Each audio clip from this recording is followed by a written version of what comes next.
Sa lahat ng na-attendan ko ng graduation, ito ang kakaiba at special. Hello mga mamushi sa Japan! Good morning! Ako nga po pala si Mami Roxanne. Ngayong araw nga pala ay sinamahan ko si Daddy sa kanyang graduation. Sila ate at bunso nga pala ay wala, nasa lolo at lola. After 5 years at more than pa, graduate na sila Daddy at ang iba pa. Naandito nga pala kami sa Miyaken. Lugar pa lang, hindi sayang yung pinag-aralan nila ng kay tagal na talagang pinaghandaan kahit sa mga nag-set ng program at sa kainan at sa mga tumulong. By the grace of God, ang ganda ng kinalabasan.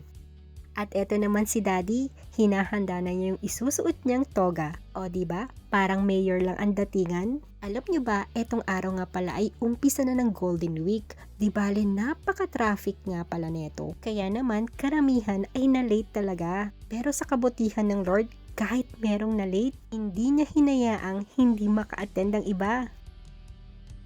Beloved families, and most importantly, our graduating class of 2025.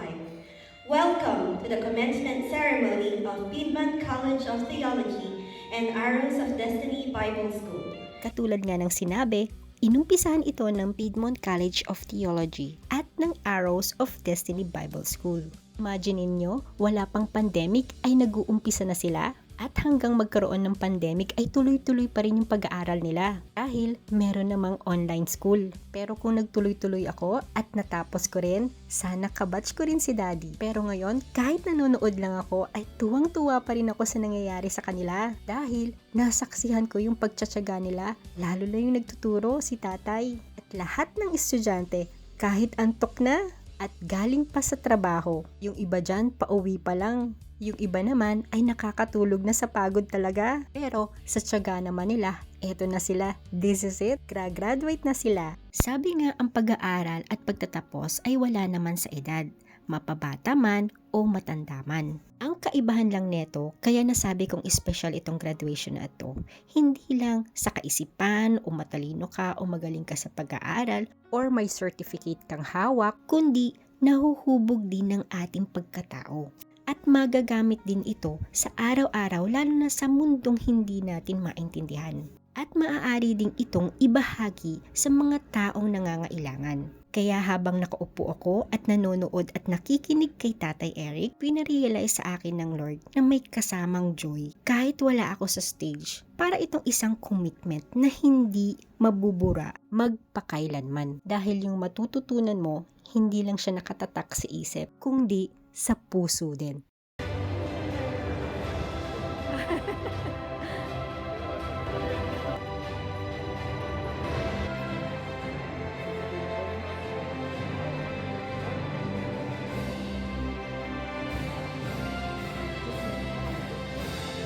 Upon you the certificate, diplomas, or degree for which you have been recommended, with all the rights, privileges, and responsibilities thereunto pertaining. Congratulations. Graduates, you may now move your tassels from right to left.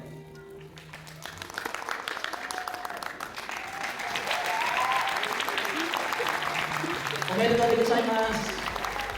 Kaya sa mga nais mag-aral at matuto, bukas ito para sa lahat at lalo na sa bukas na puso. Magkita-kita po tayo sa next batch. Yun lang po. Salamat!